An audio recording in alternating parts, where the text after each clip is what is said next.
Well, everyone, I want to welcome you back to the show, and we have a very special guest in today's video. This is Professor Jeffrey Sachs from Columbia University, one of the world's best geopolitical analysts.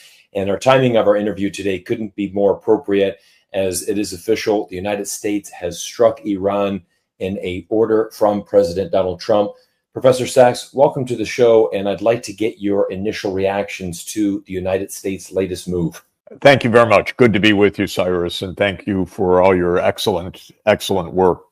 I think this is a dreadful mistake that is going to escalate and that is going to just add fuel to the raging global fire. It's a very, very bad move and a very dangerous move, in my view. Oh, absolutely. I want to get a little bit into this because, I think there's so much history to unpack here. You wrote a fantastic article on Common Dreams that was, really advocating for us to stop Netanyahu before he's all going to get us killed in this nuclear war. Can you kind of let us know a little bit more about this history behind this? I mean, I think this is something that Benjamin Netanyahu has been dreaming of for many decades, is having a conflict with Iran. It very much seems like he has dragged the United States and Donald Trump and kind of forced his hand into that. Am I reading that correctly? Is that how you're seeing this situation? Absolutely. There is no intrinsic reason why the United States should be at war with Iran. We are in this war because of Israel, and more specifically because of a particular vision of Israel that has been led by Benjamin Netanyahu for 30 years. He's been prime minister for most of the period since 1996. And he has had a radical view of Israel's place in the Middle East. That is that Israel should have the freedom of maneuver to do what it wants and to set its borders, more specifically to prevent there being a Palestinian state, and to oppose and to bring down any government in the Middle East that opposes his expansionist vision. And so Netanyahu has been a proponent of war for 30 years. Now, if it were just left to Israel's own devices, that would have been sad. But Netanyahu's strategy for 30 years has been to drag the United States into Israel's wars. And because of the power of the Israel lobby or the Zionist lobby in the United States, Netanyahu has succeeded time and again in dragging the United States into absolutely unnecessary wars that have done nothing for America's interests or for world peace, but rather have played out a delusional set of ideas of Netanyahu and his political coalition in Israel. So we're fighting wars for 30 years because Israel, under Netanyahu, doesn't want to compromise with the Palestinian people and have two states. This is mind-boggling. There are two peoples in what was once called British Mandatory Palestine, the region that now includes today's Israel, Gaza, the West Bank. In other words, the territory that is shared by two peoples, by the Israeli Jews and by the Palestinian Arabs. And it's been Netanyahu's approach and the approach of the political movement that he inherited and the party that he leads, called the Likud, that there should never be a state of Palestine. Rather, the Israeli Jews should dominate that region and perhaps more parts of Lebanon and Syria and elsewhere in the region, because some read biblical passages that suggest that greater Israel actually extends from the Nile to the Euphrates, a kind of mind-boggling idea. But to put it simply, Netanyahu leads a political movement of territorial expansion of Israel and domination over the Palestinian people. And that by itself would be enough to create war and unrest in the Israel-Palestine domain. But Netanyahu's idea since the mid-1990s, in combination with American neoconservatives who have held power all along, is that every other country of the Middle East that objects to that expansionist vision should be brought down by war or regime change. And Iran was always on the list all the way back to the 1990s. And Netanyahu's been begging and cajoling and instigating what finally happened yesterday. We have a president who the ancient Greeks would have called acratic, meaning no self-control. And Netanyahu goaded Trump, convinced Trump, cajoled Trump to launch a war with Iran. Netanyahu's great dream for 30 years. Very dangerous. It's interesting. We've seen this clip on social media now that it's basically the receipts of the last 30 years of going back to 1995 when Netanyahu is pleading to Congress. They're months away from developing these weapons, and then this clip updates every 5 years, and it's something that he's been saying for 30 years, trying to get this. I'm sure Netanyahu is very happy that his dream of a war with Iran has finally come true. And I want to know a little bit more what your thoughts are of President Trump, because he certainly has campaigned on the platform of being the peaceful president. Even going back to 2013, he actually sent out a tweet saying, I think Obama is going to start a war with Iran because he doesn't have the ability to negotiate. And here we are 12 years later, and it's Trump that actually starts the war with Iran. Is just Trump? He does not have any power because of this Israeli lobby, or did something change in his mind? What is your thoughts on Trump and his kind of snap decision to go ahead and involve the United States in another war? I think you put your finger on the two critical points. One is how U.S. foreign policy is set. What is the role of the Israel lobby, for example? And the second is mindset. So let me take each of these on. Please. President Putin, Russian President Putin, said something very interesting in 2017 in an interview that he gave with the French newspaper Le Figaro, and I always found it quite striking. He said that he had dealt with many American presidents by that point, by 2017, and he said they come into power with ideas, but then men in dark suits and briefcases with blue ties come and explain to them the reality, and you never hear of those ideas again.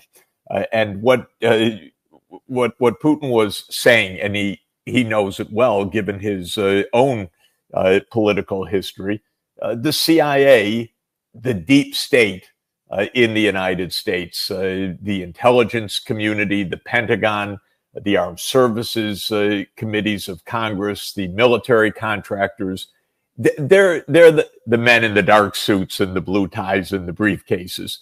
And they run foreign policy far more consistently than any individual president. And while we see Trump on the social media and all the rest, there is a deep state. There's no doubt about it. There is a continuity of policy that stretches over decades. And we're first seeing that played out.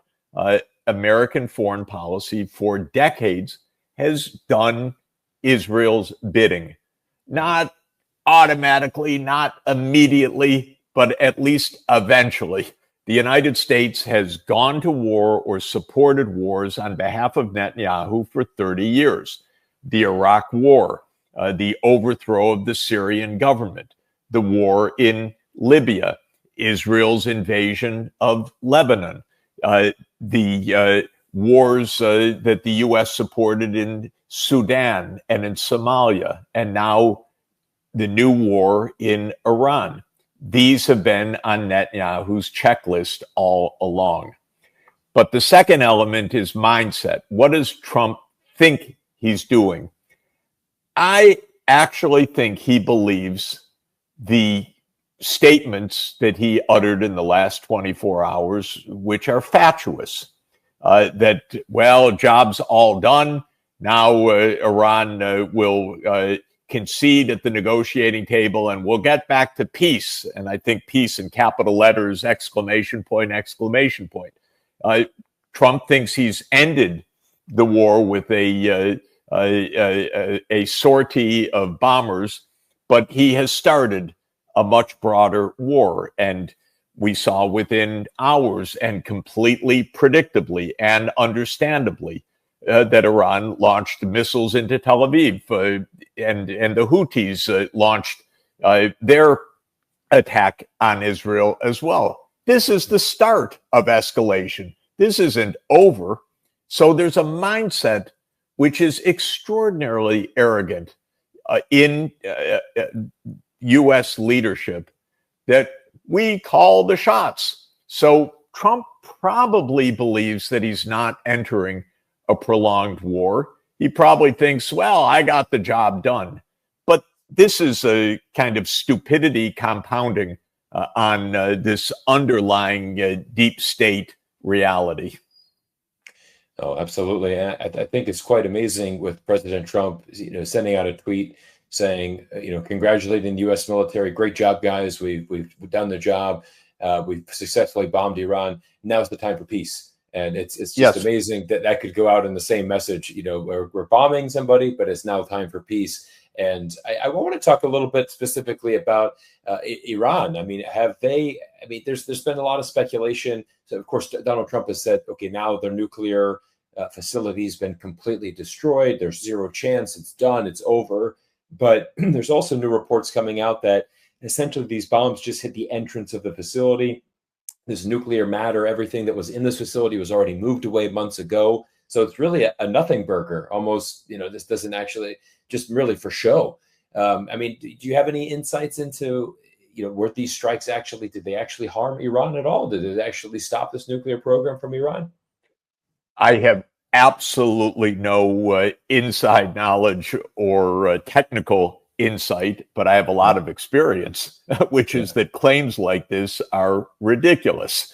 The idea that Iran just sat around and waited for these well-announced strikes to occur is fatuous. We already heard from President Putin that there are many sites around Iran that are engaged in their nuclear operations, and that's no doubt true. It's also very typically the case that we announce victories on the basis of these individual actions that are preludes to very long wars. We've done that time and time again. So I have absolutely no technical knowledge of what happened last night. But on general principles, we should have a lot of skepticism.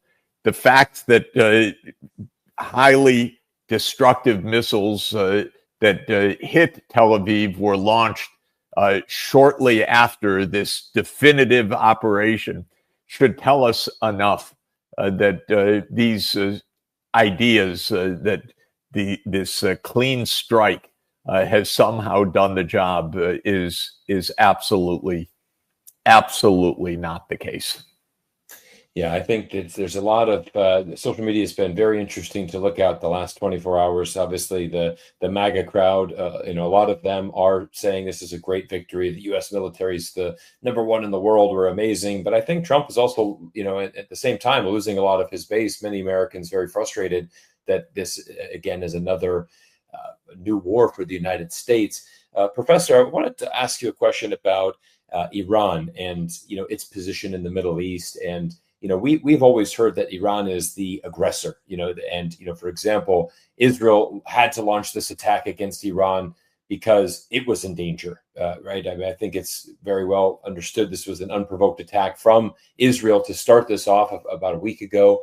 But can you, let us know what's missing from this picture? I mean, what do more Americans and Westerners need to understand about Iran's role in the region and what they were doing and everything that's going on there? Of course, this is a long and rich story because Iran is a civilization of 5,000 years. It's one of the great civilizations in the world. It was the first great empire of the ancient world at large scale. Interestingly, in the Hebrew Bible, it is the Persian leader Cyrus who is called the Messiah of the Jewish people, because actually going back to the 6th century BC, it is the Persian Shah of Shahs, Cyrus, who rescues the Jewish people or the Jewish leaders from their captivity by the Babylonians and enable them to return to rebuild the Temple of Jerusalem. So the history of the Jewish people and the Iranian people itself goes back 2.5 millennia. This is actually quite interesting because, again, in so many cases, there's no intrinsic reason for the kind of hatred and vitriol and supposed civilizational clash. There is a complete lack of understanding, backed by and provoked by propaganda, by deliberate misreading of history and so forth. But I start with this point because Iran is the heir of a very proud and very ancient civilization. And Iran, there's a lot to say about it, but one thing that they do know is the United States and Britain did a lot to undermine Iran's place in the world in the second half of the 20th century. In 1953, which is a right starting point for the current situation, Britain and the U.S. took great offense to a radical idea of the Iranian prime minister at the time named Mossadegh, who said, you know, the oil under our sand is ours. And the British and the Americans said, no, that's ours, and you're never going to get it. And they overthrew Mossadegh and put in a police state. And that police state lasted until 1978. Then the Shah of Iran, who was physically ailing but had profoundly alienated his society through police state measures for decades, was overthrown in the Iranian Revolution. When the United States took in the ailing Shah for his cancer treatment, students overran the U.S. embassy and held Americans hostage, and that became one of the great causes of America, that we've been humiliated and Iran is our mortal enemy. And in fact, there was no attempt, maybe it's too much to ask, but there was no attempt whatsoever in those days to understand, what is this about? Why do the Iranians express their hatred to the United States? There was no history. Americans are not good at history. They don't want to take any responsibility. They don't want to understand any background.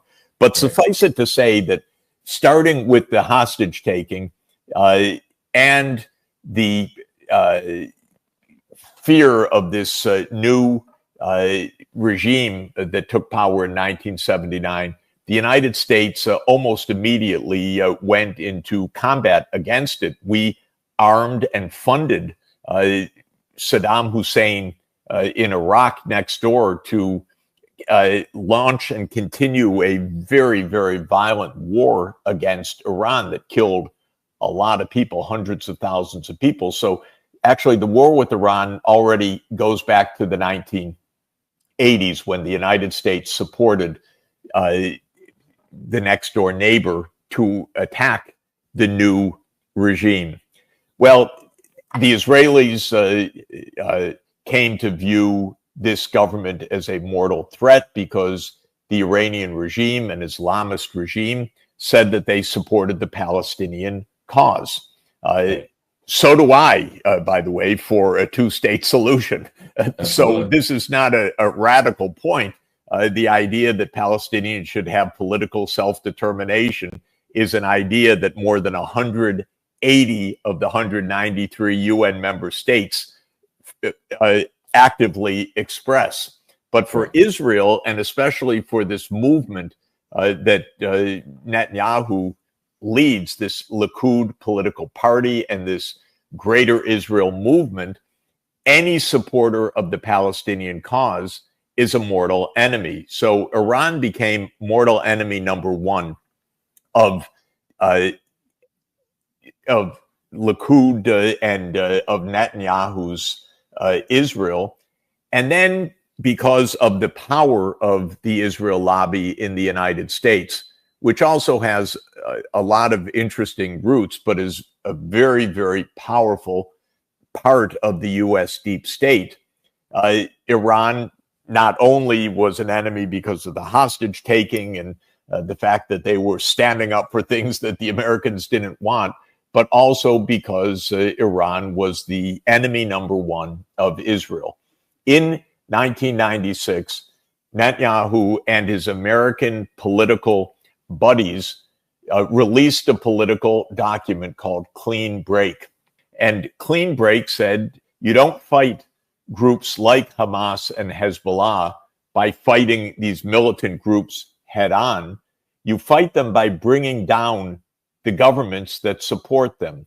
So what Netanyahu envisioned was remaking the governments of the Middle East in Israel's image, if I could put it that way. In other words, we, Israel, together with the United States, will overthrow any governments that are supporting the Palestinian cause, and especially these Palestinian militant groups. Iran was number one on the list.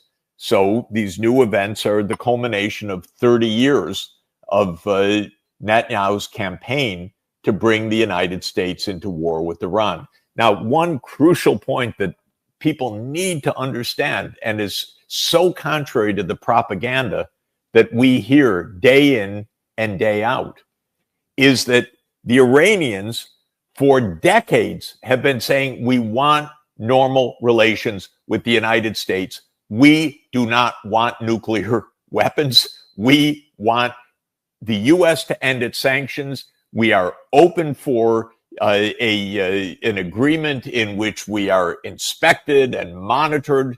We want a civilian nuclear power program, as any country can have. We do not want nuclear weapons. Indeed, the religious supreme leader issued decades ago a religious ruling, a fatwa, that said Iran will not have nuclear weapons. We don't want them.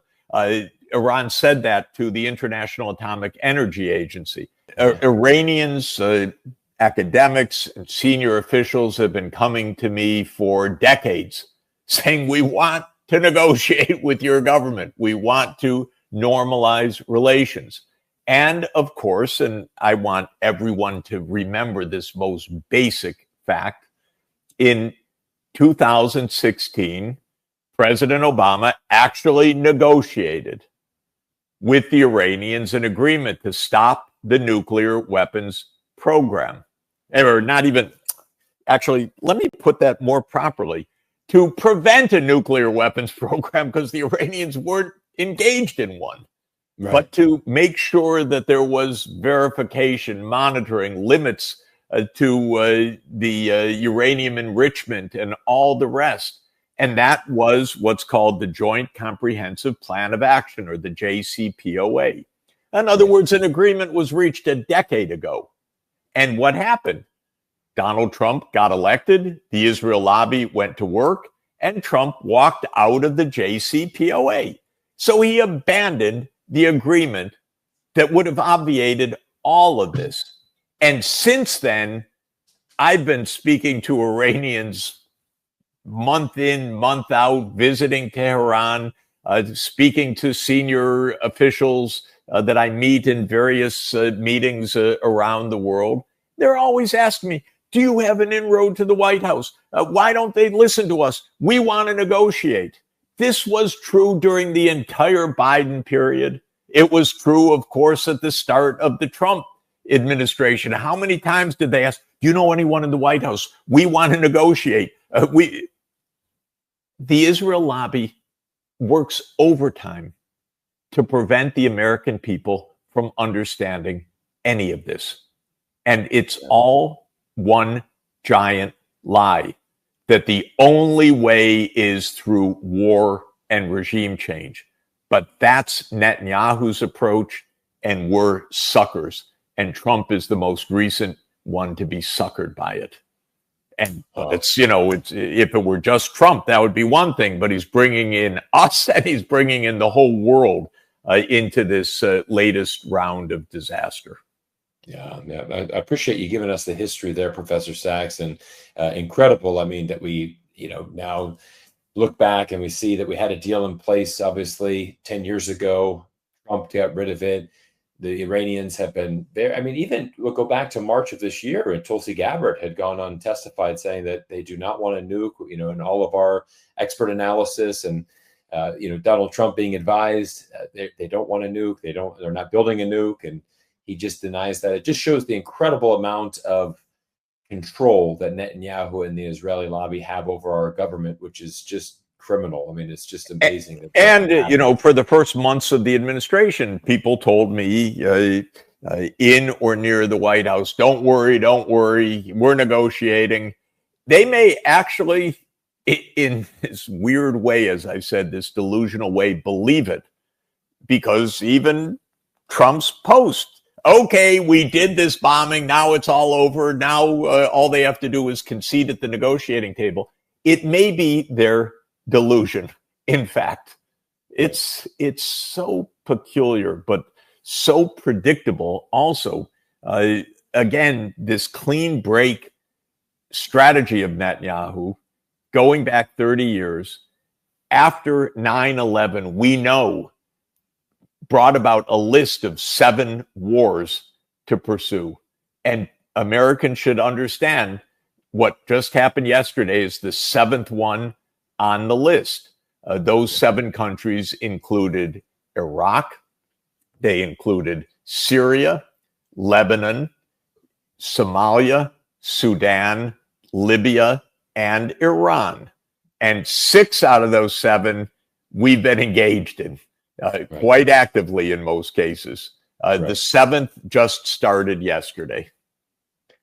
It's just very troubling times ahead. And I do want to ask you a question about the supreme leader in Iran. I mean, do you feel that there's an element of wanting a regime change? Is this going to be the next goal for the United States, is to go in and actually take out the supreme leader, install a coup government? And a follow-up question to that, a part 2, would be, I've seen a lot of people trying to say the argument that the Iranian people want this, right? They want the regime to be toppled. They want the leader to be replaced. Some people have even gone as far as saying that they support the U.S. government, which is ludicrous. I mean, no one wants to get bombed on and certainly see civilians being killed. But give me your thoughts on, is this a potential regime change that we're looking at? Is the U.S. going to try to install a coup government next?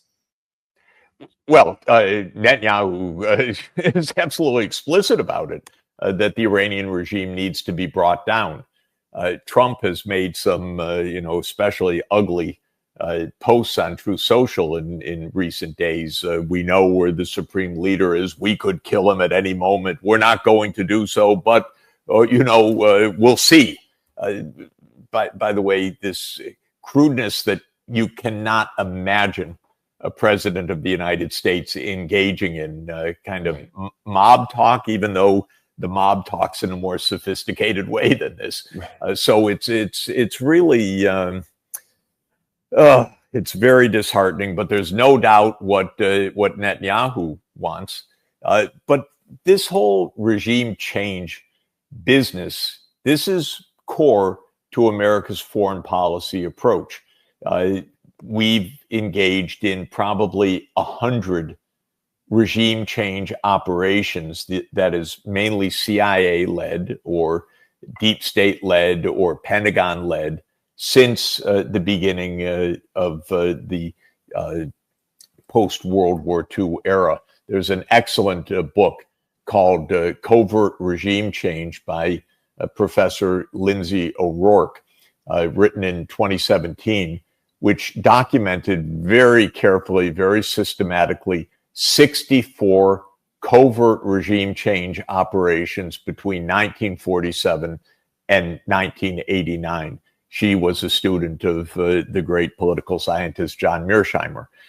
And this regime change idea is built deeply into American foreign policy. It is also the case, as Professor O'Rourke documents, that it doesn't go well. Many of the operations fail. Those that succeed also fail, because instead of creating a new stable government, you end up with a cascade of coups, or you end up with civil war, or you end up with a government structure much worse than the one that you thought you were bringing down, and so forth. So there is a deep naivete and a pattern to all of this. I should say, by the way, that Israel's foreign policy approach is twofold. One is to assassinate foreign leaders, and the other is to drag the U.S. into Israel's wars. So Israel also very much plays by the idea that we just need to take out the supreme leader, or kill the head of the military, or take out the head of Hezbollah, and all will be fine. Of course, nothing could be further from the truth.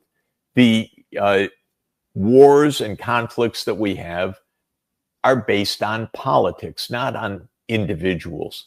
The issue with Israel and Hamas is not about the leader of Hamas, or the leader of Hezbollah, or the leader of Iran. It's about the fact that 8 million Palestinians are under Israel's oppressive thumb and are seeking their political self-determination, which could come with a two-state solution once again. So the whole idea of regime change as the elixir, which is going to fix the situation, is delusional.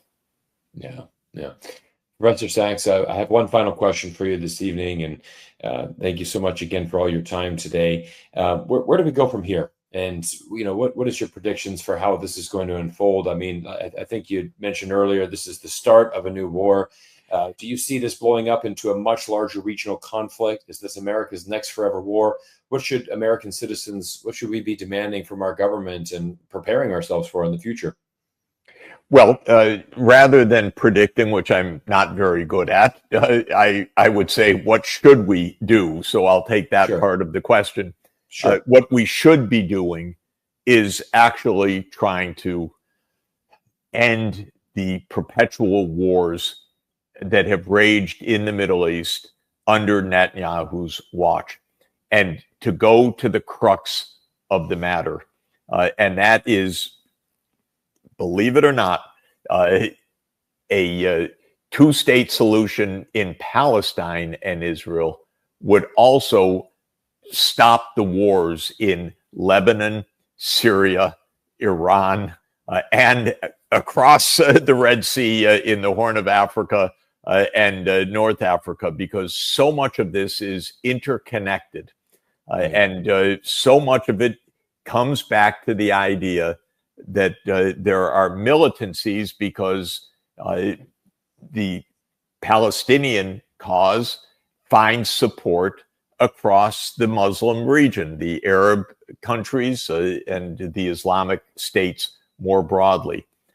More than 180 countries in the world, with 95% of the world population, say, come on, two states according to international law, a state of Israel, which, by the way, would be 78% of the British Palestine, and a state of Palestine alongside, living in peace, is absolutely available, is practical, is the way to have peace.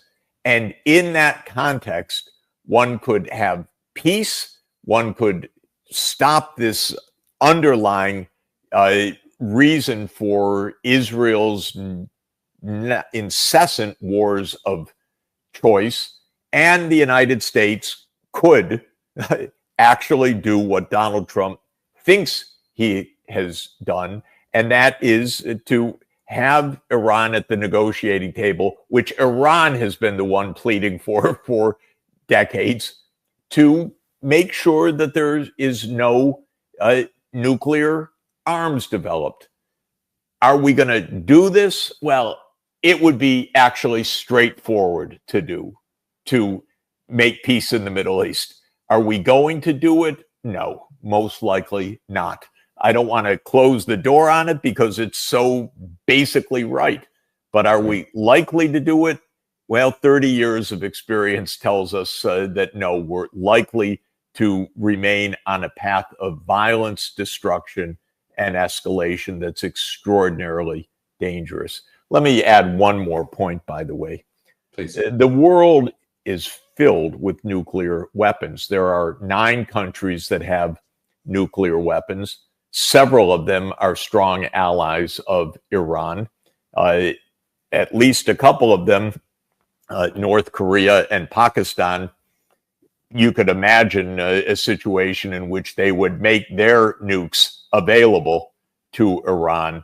The idea that you bomb 3 sites in Iran and you therefore end the issue of nuclear escalation is so stupid in its own right, because escalation of conflict means that we step ever closer to nuclear war one way or another. We have to get our heads on straight about basic global realities. And that is, if we want to avoid nuclear war, it doesn't come by bombing 3 purported nuclear sites. It comes actually by making peace and then moving towards nuclear disarmament, which is the U.S. obligation together with the other signatories of the Nuclear Non-Proliferation Treaty. So we need a completely different approach. It's within reach. It's not even complicated, but it's unlikely to be the one that this administration follows. Professor Sachs, I want to thank you so much for your time. Your insights are always just incredible. It's always an amazing lesson to learn from you. And just thank you for all the work that you do. And we're just very, very honored for your time today, sir. Great to be with you. I appreciate it. Thanks a lot. Thank you so much. You got it. Take care. Well, everyone, it was an absolute pleasure to invite Professor Jeffrey Sachs for today's exclusive interview, and I hope you enjoyed his incredible insights. You know, for me, it is incredible to hear the amazing history and the context that only Professor Sachs can provide. He honestly is one of the best geopolitical insiders in the entire world. Whenever there's a global conflict, Professor Sachs has his thumb on the details and provides incredible knowledge. As for myself, I cannot believe that the United States has officially launched itself in another conflict in the Middle East.